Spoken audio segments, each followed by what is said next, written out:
Hello student, welcome to my YouTube channel excellent success group. तो student, आज हम discuss करेंगे क्लास 9 में चैप्टर 10 एक्सरसाइज 10.6 सर्कल का एनसीईआरटी सॉल्यूशन। बोला गया bisector of angle A B C of a triangle. कोई एक ट्रायंगल है ए बी सी जिसके बाइसेक्टर ड्रॉ किए गए हैं एंगल ए बी और सी के। Intersect it's circum circle eight D, यानी कि कोई सर्कल के अंदर बनाया गया ट्रायंगल है जिसके अंदर ए का बाइसेक्टर सर्कल पॉइंट डी पर इंटरसेक्ट करता है। ठीक है, इस तरीके से डी पे लाई करता है। इसी तरीके से बी का जो है वो बाइसेक्टर वही पर लाई करता है सर्कल के, और इसी तरीके से सी का बाइसेक्टर एफ पे लाई करता है। अगर हम ड्रॉ कर दें triangle D E F, D को ई के साथ ज्वाइन कर दूँ, ई के साथ एफ के साथ, तो इस तरीके से हमारा जो ट्रायंगल बनेगा वो ट्रायंगल इसके जो एंगल होंगे, यानी एंगल डी जो है वो 90 माइनस ए होगा, एंगल ई जो है वो 90 माइनस बी होगा, सी और जो एंगल एफ होगा वो 90 माइनस सी होगा। ये बात हमें प्रूफ करनी है। तो इसे प्रूफ करने के लिए सबसे पहले मैं गिवन पार्ट यहाँ मेंशन कर देता हूँ। हमारे पास गिवन था कि जो ए डी है बाइसेक्टर है एंगल ए का, बी ई है बाइसेक्टर एंगल बी का, सी एफ है बाइसेक्टर ऑफ एंगल सी का। बाइसेक्टर का मतलब होता है जितना ये होगा उतना ही हमारा ये एंगल होगा। इसे मैंने दे दिया एंगल नंबर 1, तो ये भी कितना होगा, एंगल 1 होगा। दोनों एंगल बराबर बराबर होंगे। इसे मैंने एंगल 2 दे दिया, तो ये भी कितना होगा, एंगल 2, दोनों बराबर होंगे। इसे मैंने एंगल 3 दे दिया, तो ये भी हमारा कितना होगा, एंगल 3 ही होगा। ठीक है, और हमें टू प्रूव करना है, टू प्रूव कि जो angle of triangle D E F के जो एंगल होंगे वो होंगे हमारे 90 minus angle half of angle A, 90 minus half of angle B and 90 minus half of angle C. ये हमें प्रूफ करना होगी डी एफ के जो एंगल होंगे। तो इसके लिए हमें करेंगे पहले कंस्ट्रक्शन में हम डी को एफ के साथ ज्वाइन करेंगे, join D F D E and F E. तो मैं इनको पहले ज्वाइन कर देता हूँ। तो यहाँ पर मैंने इनको ज्वाइन कर दिया, डी को एफ के साथ, एफ को ई के साथ और ई को डी के साथ। तो हमारा एक ट्रायंगल बन गया डी ई एफ। ठीक है, हमें गिवन है कि जो ए डी है बाइसेक्टर किसका, एंगल ए का। तो मैं लिखता हूँ A D is bisector of angle A, जिसकी वजह से हमारा angle A B D, angle A B D equal होगा एंगल सी ए डी के, सी ए डी के। और बाइसेक्टर का मतलब क्या होता है कि एंगल ए का हाफ पार्ट। मैंने एज्यूम कर लिया कि एंगल ए बी डी और एंगल सी ए डी दोनों कितने हैं, एंगल 1 है। क्लियर है।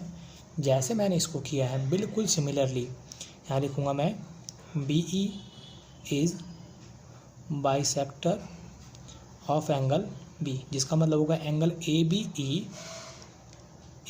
ई इक्वल होगा एंगल सी बी ई, और दोनों क्या होंगे, हाफ ऑफ एंगल बी के होंगे।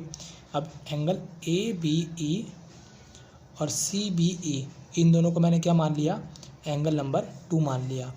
इसी तरीके से जो हमारा सी एफ होगा, C F is bisector of angle C, जिसकी वजह से angle B C F equal होगा ए सी एफ, और दोनों क्या होंगे, हाफ ऑफ एंगल सी के। मैंने इनको मान लिया बी सी एफ और ए सी एफ, दोनों को मान लिया कि दोनों एंगल 3 है। ठीक है, तो मैंने इसे इक्वेशन नंबर ले लिया 1, इसे लिया नंबर 2 और इसे लिया नंबर 3। तीनों को इक्वेशन नंबर 1 2 3 मान लिया। मानने के बाद बाकी का पार्ट हम अगले पेज पे कर लेते हैं। तो स्टूडेंट, आगे का जो सॉल्यूशन होगा वो मैं इसके लिए 6 अलग अलग सेगमेंट लूँगा और उसका यूज़ करूँगा। हमने थ्योरम 10.9 में प्रूव किया था कि angle in a same segment are equal. अगर एक ही सेगमेंट में बनने वाले जो एंगल होंगे वो क्या होंगे, इक्वल होंगे। तो यहाँ पर मैंने लिया 4 सेगमेंट बी डी। अब इसमें देखो ज़रा, बी डी हमारा कौन होगा, ये वाला होगा। तो मैं एक लाइन ड्रॉ करता हूँ यहाँ पे बी डी। ठीक है, इसमें बनी हुई नहीं है, मैं ड्रॉ कर देता हूँ बी और डी। अब इसमें बनने वाले जो एंगल है, एंगल बी ए डी, ये वाला एंगल,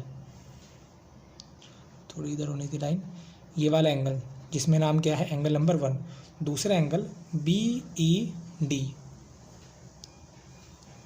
ये लो जी BED, दोनों में कौन आ रहा है, ये एंगल 1 है, जबकि ये तो एंगल 1 नहीं है, लेकिन एक ही सेगमेंट BD पे बने हुए हैं, इस वजह से ये दोनों एंगल क्या होंगे, एक दूसरे के इक्वल होंगे। तो यहाँ लिख देता हूँ मैं एंगल BAD इक्वल होगा एंगल BED, और दोनों क्या होंगे, एंगल 1 के बराबर। अगर ये 1 है तो ये 1 होगा, क्यों होगा, क्योंकि थ्योरम 10.9 हमें ये बताती है कि अगर आप एक ही सेगमेंट BD पर रख के एंगल बनाओगे तो वो क्या होंगे, इक्वल होंगे। जिस तरीके से मैंने इसको किया, सिमिलरली फॉर सेगमेंट CD, इस बार मैंने CD लिया, यानी कि ये वाला सेगमेंट, ये मैंने लाइन ड्रॉ कर दी, यहाँ लिखा C और यहाँ लिखा D, एंगल लिया मैंने ये वाला CFD, ये कुछ ऐसे बना हुआ है, ठीक है। CFD इक्वल होगा एंगल DAC के, यहाँ पर A है, इसमें बना हुआ एंगल नंबर 1। अगर CD को सेगमेंट देखा जाए तो एंगल CD को सेगमेंट लेते तो DFC एंगल DAC, ये दोनों एंगल क्या होंगे, इक्वल होंगे। जैसे ये मेरा एंगल नंबर 1 है तो ये भी कौन होगा, एंगल नंबर 1 ही होगा। तो यहाँ लिखता हूँ मैं एंगल DFC इक्वल होगा एंगल CAD, और दोनों क्या होंगे, एंगल नंबर 1 के इक्वल होंगे, ठीक है। जैसे मैंने किया, मैं बाकी पार्ट भी यहाँ पे ड्रॉ कर देता हूँ। तो स्टूडेंट, मैंने बाकी के सेगमेंट भी यहाँ पे ड्रॉ कर लिया। अब देखो इसमें जो 6 सेगमेंट बनते हैं किस तरीके से बनते हैं, पहले CD, दूसरा CE, तीसरा AE, चौथा AF, पांचवा BF और छठा BD। 6 सेगमेंट बनते हैं। तो 6 सेगमेंट में बनने वाले जो एंगल होंगे हमारे कुछ इस तरीके से होंगे, आपको क्लियरली नज़र आ जाए, इसलिए मैंने इसको यहाँ पे फिगर को यहाँ पे ड्रॉ किया है। बाकी इन फिगर को बनाना ज़रूरी नहीं है, सिर्फ आपके समझने के लिए मैंने यहाँ पे इनको ड्रॉ किया है। जैसे कि हम CE लेंगे, C को E के साथ ज्वाइन कर दिया, ये हमारा सेगमेंट हो गया। तब इस पर बनने वाले जो एंगल देखो कौन होंगे, EFC, दूसरा EBC, ये हो गया। इसी तरीके से अगर हम AF सेगमेंट लेते हैं, AF को ज्वाइन कर दिया मान लो A को F के साथ, तो एंगल कौन बना है इसके ऊपर, ADF एंगल AFCD, यानी इसी सेगमेंट पे बनने वाले एंगल ही हमें लेने हैं। तो ये जरा एंगल कुछ भी नहीं दे रखा, बट ये एंगल 3 दे रखा है, तो ये दोनों तो एंगल इक्वल हो जाएंगे। इसी तरीके से सेगमेंट लिया मैंने BF, ये वाला। अब इस पे बनने वाले एंगल कौन कौन से होंगे, देखो FEB, दूसरा FCB। 6 सेगमेंट है, तो यहाँ पे 6 सेगमेंट को आपने अलग अलग ड्रॉ कर लिया।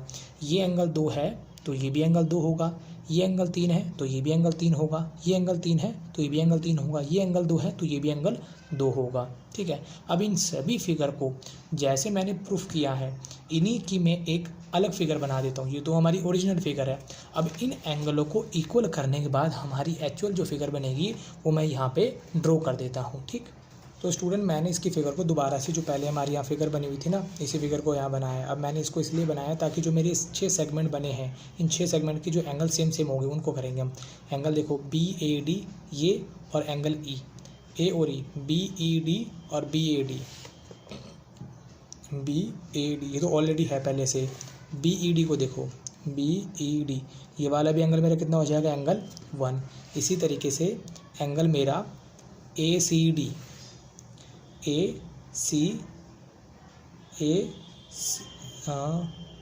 सॉरी मैंने गलत पढ़ दिया, CAD है, CAD ये तो ऑलरेडी एंगल 1 है। दूसरा एंगल CFD, ये भी कितना हो जाएगा, एंगल 1 हो जाएगा। तो इसी तरीके से जो 6 एंगल के अंदर आपके बने हैं, इन सभी को इसके अंदर प्लॉट कर देना है। तो प्लॉट करोगे तो ये मेरा एंगल नंबर 2 आ जाएगा, ये दोनों तो एंगल नंबर 2 है ही, ये हमारा एंगल नंबर हो जाएगा 2 और ये हो जाएगा एंगल नंबर 3, ठीक है।